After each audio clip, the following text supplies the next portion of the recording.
Cette délégation conduite par le ministre congolais de l'assainissement urbain et de l'entretien routier a effectué le vendredi 14 février une mission de terrain sur la route nationale numéro 1 partant de Brazzaville à Mindouli en passant par Kinkala, chef-lieu du département du Pôle. L'objectif de cette mission, s'assurer de la viabilité de cette route. Sur l'axe Brazzaville-Kinkala, le ministre Juste Désiré Mondélé a salué le travail réalisé par la société Lavarel Environnement qui a stoppé l'érosion qui menaçait ce tronçon. On est allé voir quelques ouvrages à consolider, notamment en ce qui concerne les érosions.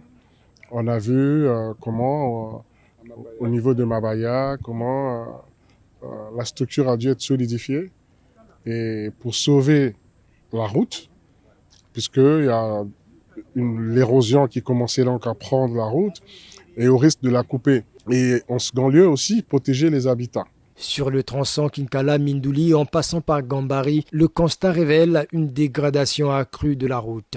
Il y a véritablement urgence. Nous allons faire notre rapport.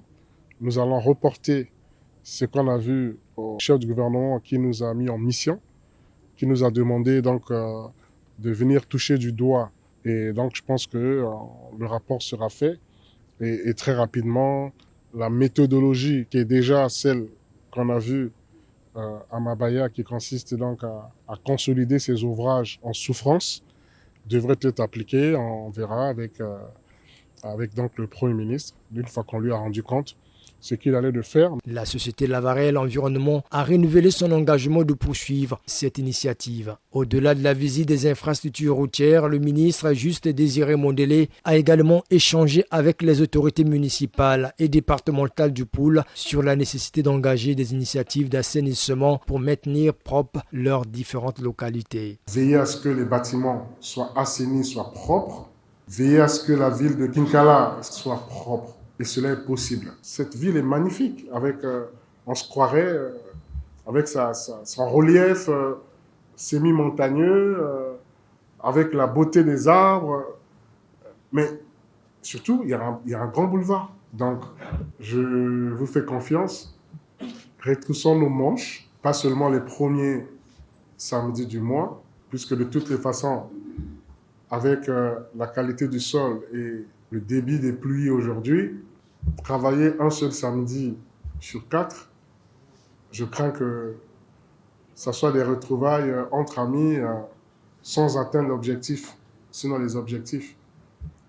Donc pour les élus, mobiliser les chefs de quartier, mobiliser les populations, mobiliser les zones, les blocs, les fonctionnaires aussi, la force publique, que je salue au passage, et l'armée qui a fait du très bon travail à Brazzaville et à Pointe-Noire, mais alors un travail excellent en ce qui concerne l'assainissement, le ramassage des ordures, et cela devrait aussi être le cas à Kinkala. Donc, allons vers Kinkala propre, Kinkala très propre, et cela est possible. Ça fait d'abord de l'émotion et ensuite une grande satisfaction et une fierté d'avoir été le premier département à avoir été visité par le ministre de l'assainissement urbain. Et en nous entretenant, il a soulevé le problème de l'assainissement. Moi, je dis que c'est noté parce que justement, le problème de l'assainissement, c'est mon credo ici. C'est mon credo ici, j'en parle tout le temps. Malheureusement, ça traîne les pieds, mais je crois que, puisque lui, il est venu appuyer un peu ce que je dis, ça ne signifie pas que j'imagine des choses pour faire souffrir mes collaborateurs, mais que ce sont vraiment des instructions du centre. Donc nous, on a pris l'engagement de faire l'assainissement, de rendre Kinkala propre. Cette mission de terrain du ministre en charge de l'entretien routier et de l'assainissement urbain s'inscrit dans la dynamique de la mise en œuvre des recommandations de la conférence nationale sur l'assainissement en milieu urbain et rural tenue à Brazzaville le 3 février dernier.